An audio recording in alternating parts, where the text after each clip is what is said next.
Design Wednesday, los podcasts de BBVA.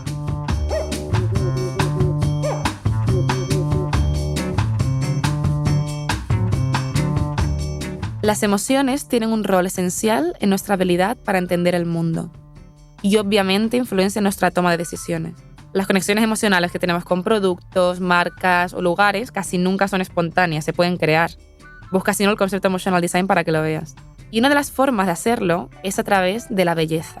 Lo agradable, lo bello, por su propia apariencia, parece mejor. Por ejemplo, está demostrado que nos fiamos más de las personas que nos parecen atractivas que las que no.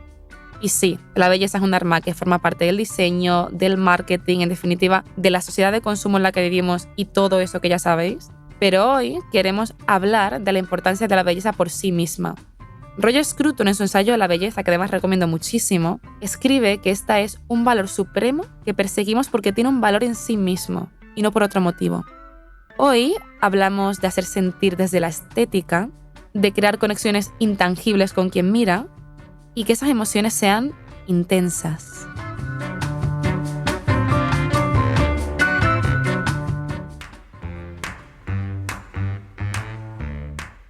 Hola, bienvenidas y bienvenidos a quienes nos escuchan. Les cuento que me da una emoción tremenda que raya en el nerviosismo comenzar este episodio, porque hoy tengo la suerte de estar grabando en vivo desde Madrid con Paloma Rincón, nuestra invitada, y claro, con María. Y es que no sé si lo han notado, pero normalmente me toca estar en digital desde Ciudad de México. Quizás, si son nuevos por acá, no lo sepan, pero el podcast representa en alguna medida a nuestro equipo de diseño. Y este equipo es un equipo global. Por lo que en ocasiones María conversa conmigo y en otras ocasiones conversa con Eider, nuestra locutora en el equipo en España. Así que bueno, pues qué gozo lo presencial. Además de esto, conversaremos con Paloma. Paloma es una artista visual que trabaja en la intersección entre la fotografía, diseño y la escultura. Y cuando le he propuesto a María conversar con ella, considerábamos que podríamos abordar cosas muy bellas, chulas, o como dirían en España, majas. Así que bueno, vamos a ello. ¿Cómo están? ¿Cómo estás, Paloma?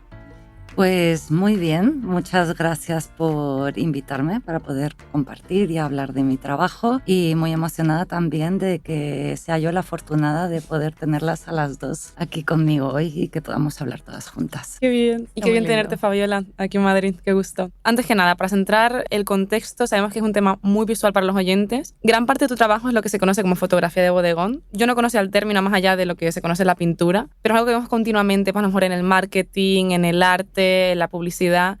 Cuéntanos brevemente en qué consiste, para que se puedan hacer una idea. La fotografía de bodegón, quizá el término suena un poco antiguo, efectivamente viene de la historia del arte o de la pintura, pero en los últimos años pues ha habido una nueva ola o un giro en donde pues se utilizaba para presentar productos o para contar ideas a través de objetos. Quizá la traducción al inglés tiene menos connotaciones antiguas, still life. Sí.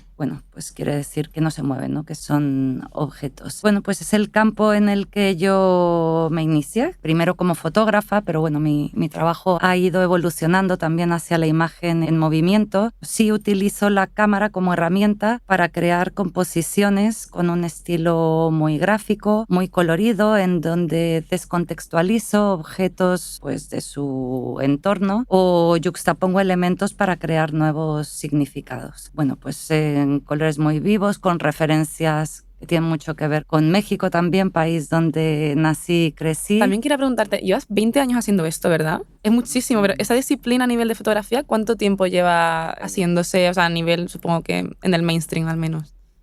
Pues a ver, lleva mucho tiempo porque en realidad es como una evolución de, la fotografía de bodegón se ha hecho pues durante mucho tiempo producto, fotografía floral, ¿no? Todo esto entraría, digamos, dentro del mundo del bodegón. Se puede utilizar también para contar conceptos, ideas, para ilustrar temas más amplios o simplemente de una forma un poco más estética, ¿no? Pero que no necesariamente tiene que... Sí, que no tiene que tener un fin, ¿no? O sea, que puede ser también por la estética, ¿no? Que además es un tema que vamos a tocar también hoy, la belleza por la belleza en sí misma, que eso creo que puede estar muy bien hablarlo contigo.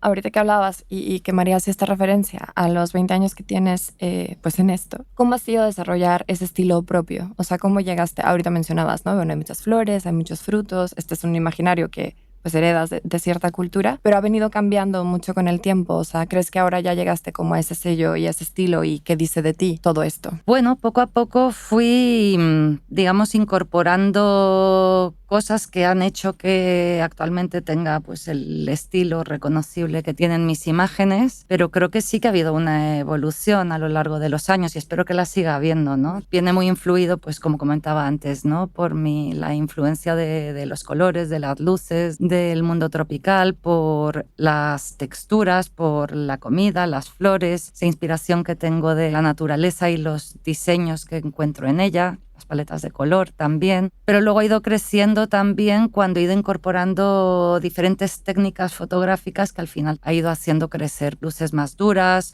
o juegos con la velocidad de la cámara, congelando movimiento, cuando he incorporado movimiento en los timelapse o incluso otros trabajos en donde también he ido pues metiendo algo de stop motion, ¿no? La técnica fotográfica me ha ayudado también a ir incorporando cosas en mi estilo. Respecto al tema de estilo propio, que a mí es algo que me interesa muchísimo, sobre todo desde el punto de vista del artista, es cómo se busca una a sí misma en ese camino de encontrar tu estilo propio, que además supongo que también va evolucionando, ¿no? Leí el otro día, no me acuerdo exactamente quién era el artista, ya lo siento, como que los estilos de los artistas se forman a través de las hiperfijaciones, ¿no? De las obsesiones que tiene uno. ¿Tú qué consejo darías a alguien que pueda ser artista y que esté buscando ese estilo propio? Pues es un tema muy interesante este del estilo propio, que además es una conversación recurrente entre compañeros de la industria creativa. Bueno, creo que es una cosa a la que se llega más que se busque, y creo que se llega a ella a partir de probar muchas cosas. Para mí ha sido una combinación entre ver dónde estaban mis inquietudes y dónde estaban mis habilidades, ¿no? Y dónde estaban mis intereses también, por dónde quería proyectar. Entonces, un poco experimentando alrededor de todo esto es como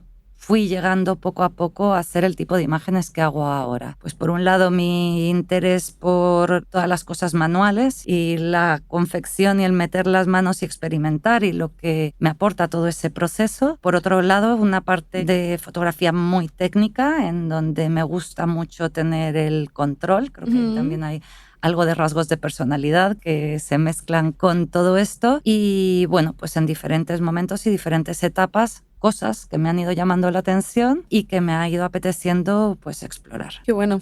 A mí algo que también me llamaba la atención, Paloma, preparándonos un poco antes de grabar, era que pues si bien has trabajado con muchas marcas y has hecho proyectos como súper lindos, ¿no? Por mencionar algunas, Ford, Kleenex, Nestlé, Oreo, o sea, Absolute, montones, pues también haces tu trabajo personal. Nos hablabas de que tienes proyectos que haces pues a cuenta, pues sí, de cosas que te interesan. ¿Por qué mantener esta línea, Paloma? Porque me imagino que tienes un montón de cosas ya que hacer, como para encima quizás hacer un proyecto personal. ¿Qué encuentras ahí? ¿Por qué esto es enriquecedor para ti? Pues bueno, efectivamente trabajo mucho para clientes, pero aunque son proyectos que en muchos casos me aportan muchos, siempre hay cosas que igual no encajan en ese trabajo para cliente y que te sigue apeteciendo explorar. Digamos que para mí los proyectos personales son mi campo de juego, ¿no? Es donde me puedo permitir explorar, equivocarme, aprender, tener que seguir tutoriales para poder llegar a algo, ¿no? O sea, un poco entrar en ese proceso de ensayo y error que quizá con un cliente, un deadline y unas expectativas fijadas, pues no me puedo arriesgar, ¿no? Entonces son proyectos que me dan mucho, que son los que hacen crecer mi portfolio, son los que en la mayoría de los casos me han dado más visibilidad, que se han compartido más y que a partir de los cuales me han hecho más entrevistas o me han destacado en sitios creativos. Y bueno, pues son una parte importante de mi trabajo y siempre que puedo o entre proyectos intento, bueno, pues dedicarles un poquito de tiempo. Eso me interesa también porque justamente el episodio anterior fue con los fundadores de Relaja al Coco y hablamos también de cómo la creatividad no fluye cuando tenemos tantos deadlines, que seguimos como un ritmo de trabajo que estamos como creando en automático, ¿no? Y está muy guay que tú misma te generes estos espacios de reflexión, de explorar, de, vale, voy a pararme, voy a ver qué es lo que quiero hacer, por dónde quiero tirar, que yo en mi día a día pues no me puedo permitir porque claro, hay ciertas limitaciones, el cliente pues tiene también, supongo que su idea en la cabeza y tú no puedes como dejar fluir toda esa creatividad, ¿no? Tienes un proyecto propio llamado Let's GUI en el que exploras la belleza de la pegajosidad de fluidos para ponernos descriptivos y os podéis imaginar lo que estamos hablando, y lo haces con composiciones abstractas de distintas texturas como estropajos, esponjas o flores, en las que cae líquido, que puede ser pues miel, gel, también creo que fairy o así, ¿no? A mí me resultó súper estimulante visualmente, a nivel de colores, de texturas.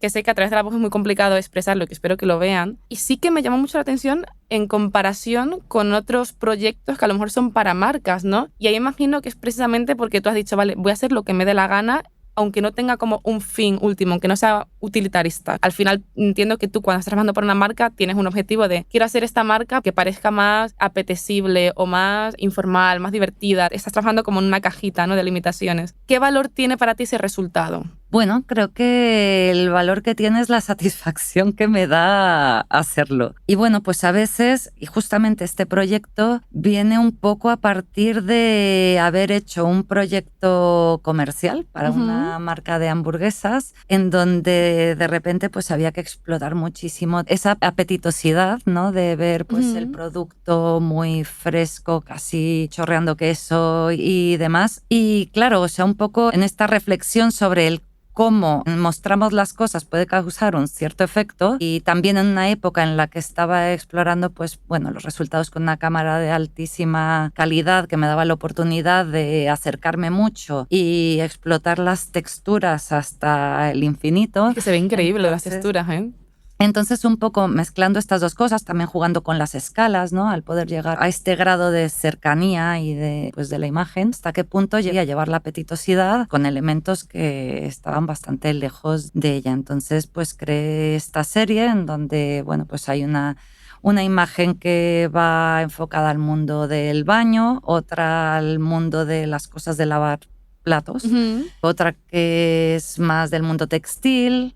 Hay otra que está más conectada con algo un poco más cercano a ser comestible, como la miel y las flores. Y bueno, pues en todas ellas me acerqué mucho, creé formas pues muy sinuosas con estos líquidos viscosos y fluidos que chorrean con mucho brillo, y bueno, pues de alguna forma se consigue esta activación sinestésica de los sentidos, en donde por un lado la cercanía y el macro de las texturas te apetece mucho tocarlos, te apetecería también apachurrarlos, totalmente, te apetecería también igual morderlos, bueno, pues o comértelos casi, ¿no? Es que eso me encanta porque mira, justamente estaba hablando antes del acercamiento a la belleza desde el utilitarismo. Oscar Wilde decía que todo arte es absolutamente inútil, ¿no? Y en la sociedad de consumo actual pues solo tiene valor lo que es útil. Entonces yo me preguntaba, viendo tu obra y precisamente como sintiendo esas ganas de quiero verlo, quiero tocarlo, ¿no? Quiero incluso olerlo, ¿sabes? ¿Cuál es el valor de la belleza en tus obras? O sea, porque ahí no tiene un fin utilitarista, es decir, no está sirviendo a una marca, ¿no? ¿Tú cuál crees que es el valor de la belleza en tu arte? Lo que haces tú por tu propia iniciativa. Realmente, o sea, me llama la atención porque es una cosa que tú haces porque quieres, que realmente genera un placer en quien lo mira, porque es lo que me pasó a mí, que yo digo, joder, esto me encanta, pero realmente no está sirviendo a ningún fin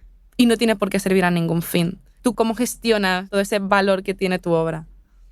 A ver, para mí tiene un fin, que ese es un fin que tiene solo para mí, que es la satisfacción de hacerlo, de aprender y de descubrir cosas, ¿no?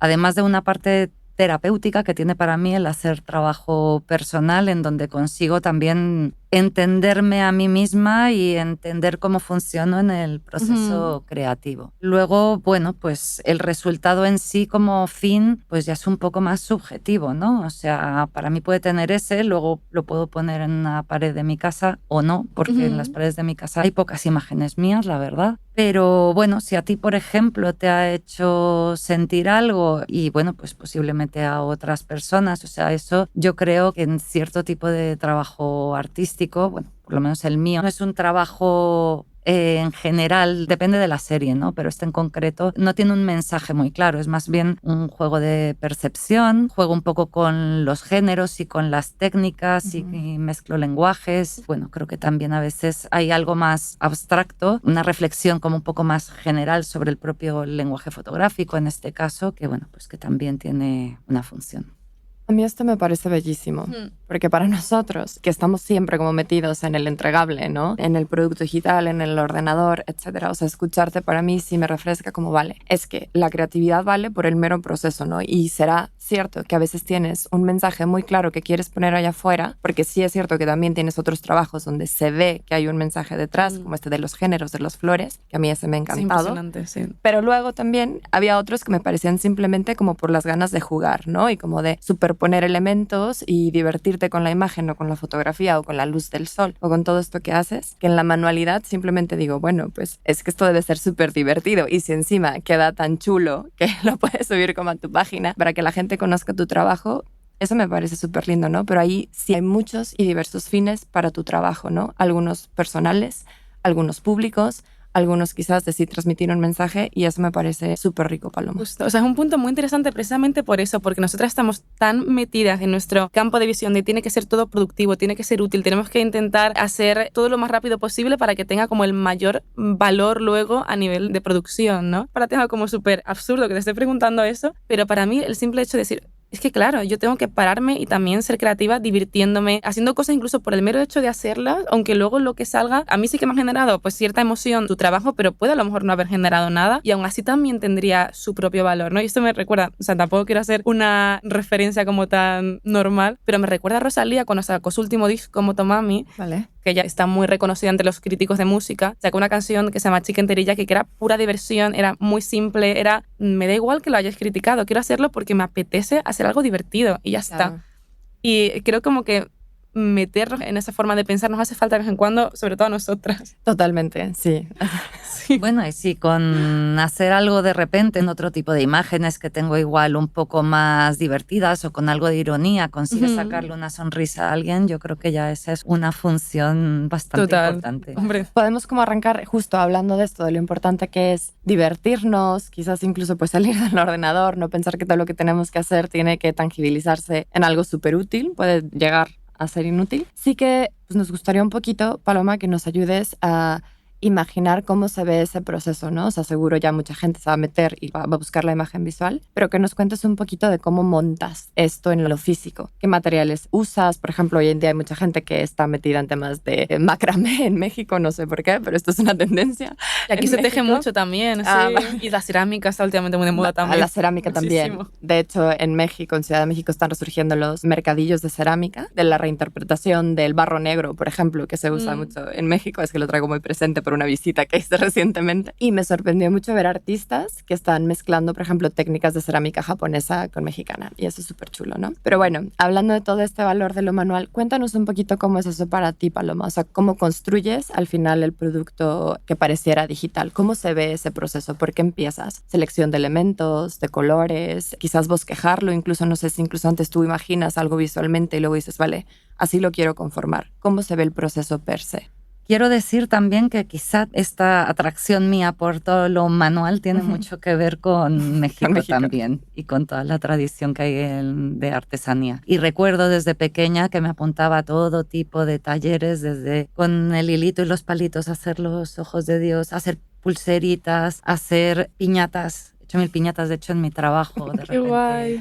me encanta hacer cosas con las manos. Entonces es una parte que ha tenido montón de influencia en el tipo de trabajo que hago y bueno, pues para construir todos estos sets normalmente hago un proceso con una metodología bastante pensada en donde, bueno, pues primero desarrollo un poco las ideas, si tengo que documentar el proyecto, lo documento y muchas veces funciona parecido para un proyecto comercial que para uno personal, con todas las aprobaciones e intercambios que tiene que haber con una agencia, un cliente cuando trabajas con ellos, pero bueno, esta forma organizada de funcionar me resulta bastante bien. Entonces, pues busco, cuando tengo las ideas y las tengo más o menos desarrolladas, empiezo a buscar materiales y ver todas las opciones de elementos que quiero tener. En muchos casos me gusta intervenir esos elementos, o sea, pocas veces muestro las cosas tal como las vemos en la realidad, sino que las pinto o a partir de ellas construyo cosas. Digamos que esta es la parte donde mi trabajo toca la escultura, ¿no? Porque a veces construyo estos pequeños sets donde, bueno, hay composición, pero también hay construcción de varias cosas. Previamente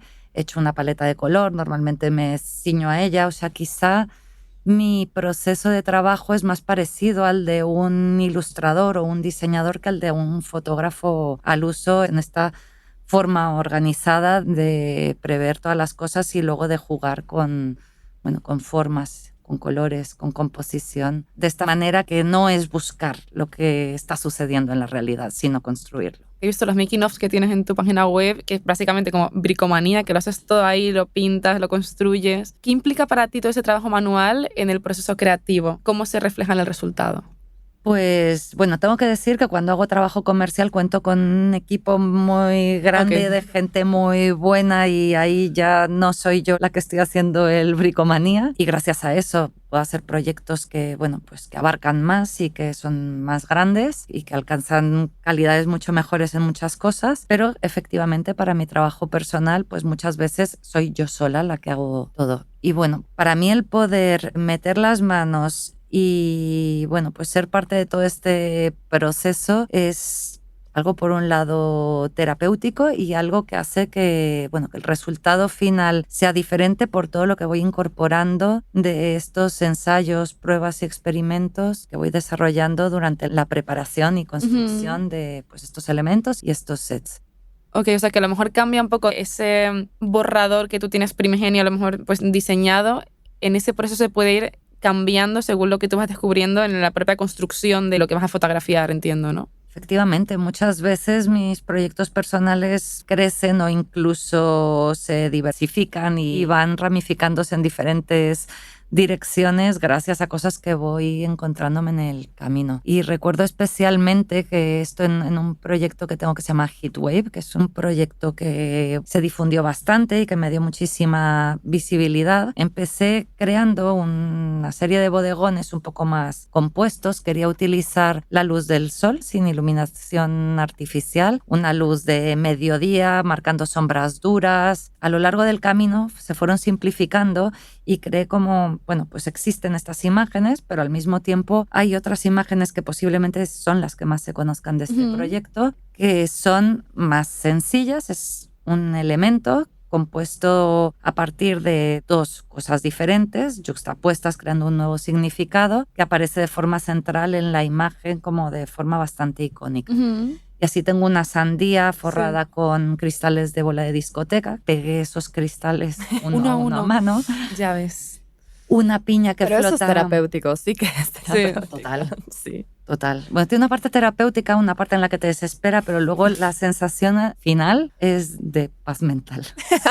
Es verdad que la satisfacción de hacer las cosas con las manos, luego cuando lo ves, como que para mí al menos es mucho mayor que cuando lo hago de forma digital, ¿no? O sea, y de hecho, ese tema también lo queremos tocar, porque algo muy interesante de tu obra, que me lo comentaba Fabiola cuando lo vi por primera vez, es como, vale, aunque todo esto esté hecho de forma física, que yo la primera vez que lo vi no lo tenía claro, tiene un acabado muy digital, ¿no? Y nos comentabas otro día, hay personas que piensan que es todo hecho digital o que piensan que es modelado 3D o que incluso es inteligencia artificial, nos comentaba. En el resultado, ¿qué valor tiene el hecho de que sea construido de forma física y no directamente hacerlo de forma digital? Entiendo que es lo que acabas de comentar, de todo este proceso de descubrimiento, de cambio mientras lo estás construyendo y que la propia propuesta puede ir evolucionando según tú vas avanzando con ella, ¿no? Que me parece incluso como un poco romántico, ¿no? Porque estás como acompañada de la propia obra todo el rato a nivel material y la propia obra es el camino hasta que la terminas, ¿no? O sea, ¿cómo justificarías justamente eso de que lo hagas de forma física aunque te resulte más tiempo, más recursos, incluso personas que tengan que ayudarte cuando lo puedes hacer tú sola delante de un ordenador? Bueno, yo donde se desarrollan mis ideas y donde me surge la creatividad es funcionando en el mundo físico. Entonces, bueno, pues ahí es donde mis ideas crecen. De hecho, después de un tiempo en el ordenador como que me bloqueo. O sea, hay un momento que no sé por dónde seguir, ¿no? O sea, como que el punto de partida sí puede venir sentada en un ordenador y una búsqueda o documentación de un proyecto puede estar ahí, pero luego yo necesito ver lo que sucede en el mundo físico y cuáles son esas interacciones y muchas veces encuentro ahí en esos juegos entre lo real, con agua, con cristales, con reflejos, con luces, es donde, bueno, pues mis proyectos terminan de tener sentido. Entonces, bueno, respondiendo a tu pregunta, quizás el resultado final puede ser igual y no digo que tenga más valor por el hecho de ser físico, porque por ejemplo un cliente va a tener más valor para él si le ha resultado más barato, si al final el resultado es el mismo. Lo que pasa es que para mí la forma de llegar a ese resultado es haciéndolo de forma física. Entonces, bueno, pues lo justifico en el proceso y en todo lo que este proceso hace que crezca. O sea, estamos hablando de que, bueno, pues de que hay un desarrollo creativo detrás, no de que simplemente quiero conseguir un resultado determinado, ¿no? Sino que quiero ver cuánto más allá puedo llegar. A ver, tengo una reflexión y luego algo que les quiero compartir como experiencia cuando estaba viendo tu trabajo, Paloma, que además pues llegamos por un amigo, por Josué. Me dijo como vela, tu trabajo es bellísimo, etc. Y yo he pensado muchísimo en una frase que, bueno, va a sonar un poquito cansón, pero la ha dicho Ramón Gómez de la Serna y me encanta. O sea, es que yo pensé en esta frase cuando veía tu trabajo, que es: lo que en realidad maravilla al hombre es ver las cosas superpuestas. La superposición que consiguen construcciones, ideas, fantasías. Es lo que creemos que nos hace trascendentes. A mí esto es como tu trabajo. O sea, yo veía como en plan, bueno, está como el tubito con el agua y luego la flor y tal. Y como que solo ese estímulo que le daba a mi cabeza, como salir de ver los elementos fuera de su contexto, era súper enriquecedor. Eso por un lado, y quizás más como experiencia personal para que la gente tenga la curiosidad y ahora mismo se meta a verlo. Y luego por otro, ahorita lo que comentabas, Paloma, y también la reflexión que nos ayudaba María con la pregunta, es que parece ilógico para nosotros que vivimos en el ordenador luego como darnos la oportunidad de salir de él. Pero es verdad que, por ejemplo, este bloqueo del que tú hablas, de cuando estamos mucho frente a la pantalla, a mí me pasa todo el tiempo. O sea, en plan, yo tengo que hacer como algunos modelos para llevar a cabo el trabajo y estoy como ahí tratando de hacérmelos en Miro o en lo que sea, ¿no?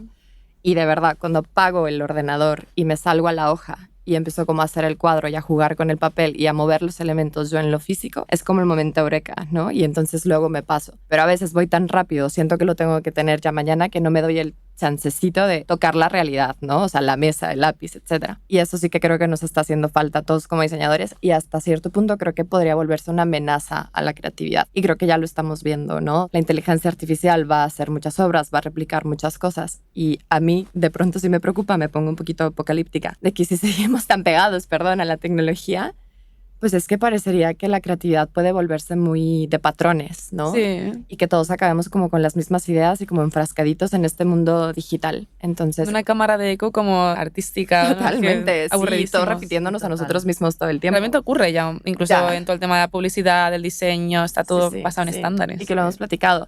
Pero por eso también como que el traerte, Paloma, y que nos hagas como esa reflexión de recuerden de vivir la vida y tomar el sol, ¿no? Que además esto es bueno para nosotros.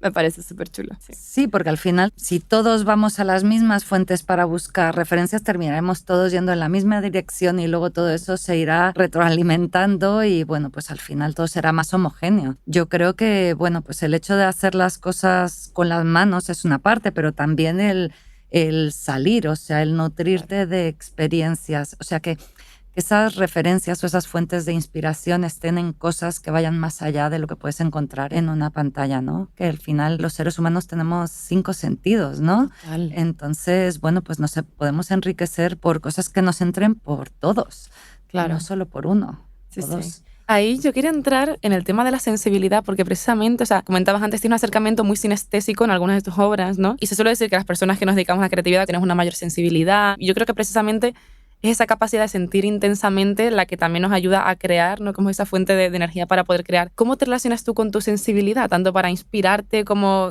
pues, para generar tu obra? Bueno, un tema interesante. Cuando echo la vista atrás veo que el conocerme a mí misma me ha servido mucho. O sea, tanto conocerme en cuanto a cómo funciona en el proceso creativo, que eso es algo que consigo pues a veces con estos proyectos que hago en solitario, donde puedo ver cómo me atasco de repente, cómo siento que estoy bloqueada y cómo puedo y cómo tengo que buscar salidas a eso. Y luego también reconocer que, bueno, pues cuando uno está en un momento más bajo personalmente, pues de repente está menos inspirado. Creo que al final tiene mucho que ver con cómo estés tú con el resto de aspectos de tu vida. O sea, ¿no? Para tener esa apertura, digamos, y esa visión en donde puedes absorber cosas, en donde al final puedes hacer como conexiones nuevas a partir de diferentes cosas que te vas encontrando. Y bueno, ahí es donde surge lo nuevo, ¿no? Pero es súper frustrante precisamente por eso, porque hay momentos en los que vas a estar de bajón, pero tú tienes que seguir creando igualmente, ¿no? Entonces a lo mejor esas conexiones no surgen y es como, bueno, pues nada. Que luego yo me Aquí nos siento muy quedamos. creativa cuando estoy de bajón, ¿eh? Tengo que decirlo. Sé que no, porque a veces quizás cuando estás de bajón también la energía y el cuerpo y ya saben, ¿no? Todo esto que se nos bajan las defensas, pues sí que no te da. Pero yo encuentro que cuando estoy un poco triste o melancólica o nostálgica, nostálgica, un poquito, pues sí, como bajoneada, que me pongo muy creativa. Por ejemplo, a mí me gusta escribir, ya estoy como ventaneando esto de mí, y siento que es cuando escribo como más bonito, o sea, como que, no sé qué va a decir esto de mi personalidad, pero como que la tristeza sí me permite conectar como profundamente con partes de mí. Es como muy exploratoria para mí esta emoción, que quizás para otros será la alegría, ¿no? O el gozo, la euforia. Es que justamente lo que estás comentando a mí me recuerda cuando estoy muy feliz, como que de repente veo los colores más vívidos, de repente me fijo en cosas que antes no me fijaba y digo, y esta hoja que de repente está cayendo de una forma tan específica, qué bonito, en plan, es todo muy intenso, ¿no? Y digo, quiero hacer cosas, quiero dibujarlo, quiero verlo, ¿no? Pero es muy interesante también lo que dices, porque es verdad, o sea, si tú consigues conectar con una parte de tu tristeza o melancolía, que es un poco más de bajón, y darle salida de una forma creativa, también creo que es un proceso muy sanador, ¿no? Sí, es muy sanador. Y es que estoy llegando como a esa reflexión, ¿no? De cómo el explorar con lo material, con la hoja, con el lápiz, con la cámara, con el sol, que sí que de verdad te cuenta algo de ti o te ayuda como a casi como exorcizarte ciertas cosas, ¿no? Al menos así es para mí. Entonces, no sé, esto como que digo, qué bonito, y me hago también y la invitación de hacerlo más, ¿no? Porque luego te encuentras todo cargado de cosas y dices, es que yo ya sé, ¿no? ¿Cuál es mi terapia? Pero necesito como darme el tiempo de construir mi propia terapia. Sí, es que eso es el arte un poco también, ¿no? Como tú Artesanal. entregarte, o sea, como mostrarte y exponerte para hacer sentir a otras personas, lo que sea, o no hacer sentir nada. Yo quería volver al concepto de la belleza porque a mí es algo que me fascina y a lo que vuelvo de vez en cuando. Y bueno, estuve buscando la descripción común de lo que es la belleza, que puede ser como algo muy obvio, pero no es tan obvio. Es la cualidad de provocar en quien lo escucha o contempla un placer sensorial, intelectual o espiritual. Tu obra, como hemos dicho ya en muchas ocasiones, apela a los sentidos. Ya lo hemos descrito en ocasiones, aunque igualmente mejor que lo vean los oyentes. ¿Qué lugar dirías que ocupa la belleza como tal en tu proceso creativo? Es decir, ¿cómo buscas la belleza? La belleza es algo tan subjetivo. Creo que yo busco la belleza con una paleta de color, digamos, creando una cierta estructura, o sea, a nivel formal, ¿no? Digamos que mostrando las cosas de una forma que mezcla la rigidez y el orden, digamos, de la geometría, esa parte más gráfica, con también la espontaneidad y la viveza de lo natural y lo orgánico. Sí, formalmente se mueve un poco entre estas dos cosas y luego pues todo esto ya va empaquetado con color, trabajo bastante las paletas de color y con la luz, digamos, para, digamos, reforzar esta parte sensorial, el volumen, las texturas, lo táctil, el brillo con la luz. Creo que digamos que esa sería, si lo tengo que describir, que creo que no lo había hecho nunca de esta manera, cómo planteo esa belleza, entre comillas, ¿no? Porque a veces estoy mostrando de una forma muy armónica cosas que no son necesariamente bellas, Justo. ¿no? Pero es una forma armónica y equilibrada de mostrarlo. Sí, que buscas la belleza a través de la armonía, o sea, que también es como algo muy clásico, ¿no? Es como una técnica muy clásica. Pero es que este concepto de la belleza a mí también es algo como que digo, es que vale, es un concepto como bastante evolutivo, ¿no? Porque, por ejemplo, ahorita de pensar en obras que quizás lo que quieren es el efecto shocking, que a mí no me encanta, de hecho creo que hay muchos directores de cine que se han construido una carrera bajo ese efecto y luego las películas son muy perturbadoras, pero sales sin ningún mensaje en realidad de todo eso que te hicieron sentir, solo sales como bastante sintiéndote mal para irte a tu casa. Y luego pensaba, por ejemplo, en Platón, que definió la belleza como lo que es verdadero. Y entonces Platón, en plan, cuando él trató como incluso de decir, bueno, en su tiempo, ¿no? Que, por ejemplo, qué poeta era bello o escribía de forma bella su poesía, él apelaba a que no tratara de hacerla demasiado como rebuscada, sino que justo reflejara algo que era real, como alguna vivencia, etc. Y si vemos eso, pues eso ha evolucionado un montón, ¿no? Porque, por ejemplo, ahora si viéramos quizás una obra completamente digital, podríamos alegar que no es verdadero, porque se ha construido pues en otra dimensión que quizás ni siquiera podemos tocar, como el trabajo de Paloma. Pero tal y como yo lo siento por lo que estás contando, Sí. o sea, yo sí que lo siento como esa belleza de lo verdadero, en el sentido cuando veo a un artista hacer algo genuino que habla desde su verdad, Totalmente. yo, o sea, conecto con eso. Totalmente. Hacia eso iba, porque ahorita que pensaba en lo shocking, dije, bueno, pero es que hasta cierto punto, pues el mundo y las cosas tristes que tiene o lo que pudiera reflejar una obra de eso que puede ser difícil de digerir a veces, pues no deja de ser bello, ¿no? Porque es real, porque al mismo tiempo está ahí, o sea, es parte del mundo y los contrastes. Y en la medida que hay esos contrastes es que también disfrutamos uno del otro, ¿no? Entonces, y por eso sí creo que la belleza, como que tratar de enfrascarla, pues vale que ni Platón lo ha logrado hacer, Claro. ¿no? Tal cual, a ver, es que es un Tal- tema. Yo intentando ponernos en plan filosóficas Sí, sí. y como tenemos 40 Sí, minutos. 40 minutos. Es muy sí. complicado, sí.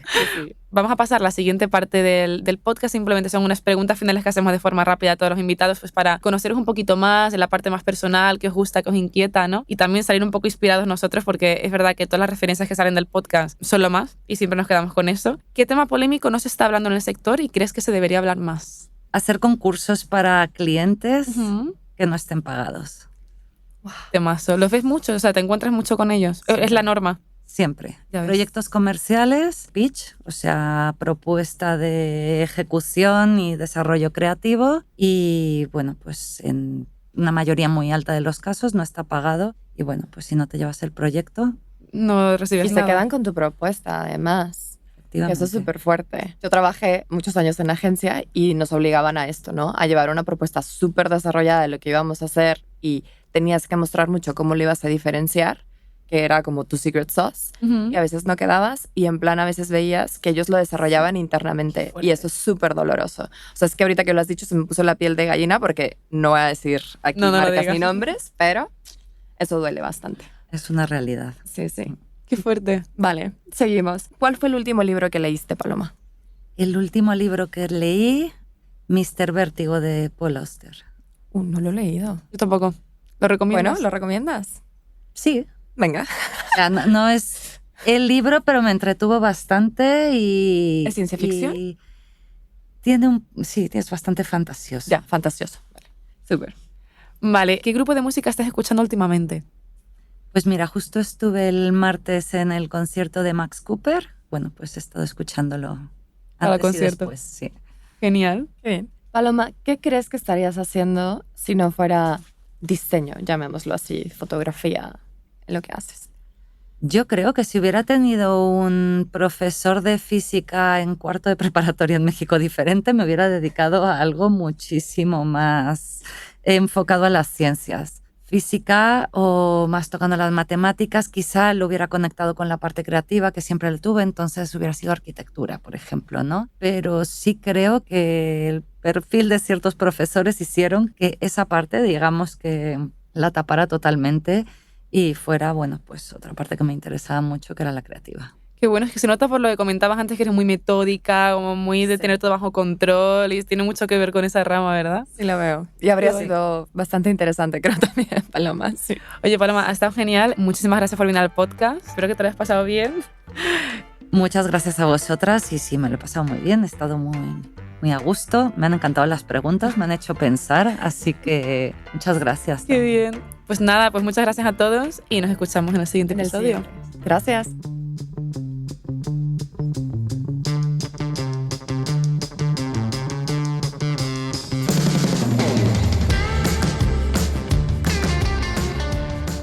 Recuerda, puedes consultar todas las referencias que hemos nombrado en la descripción del episodio.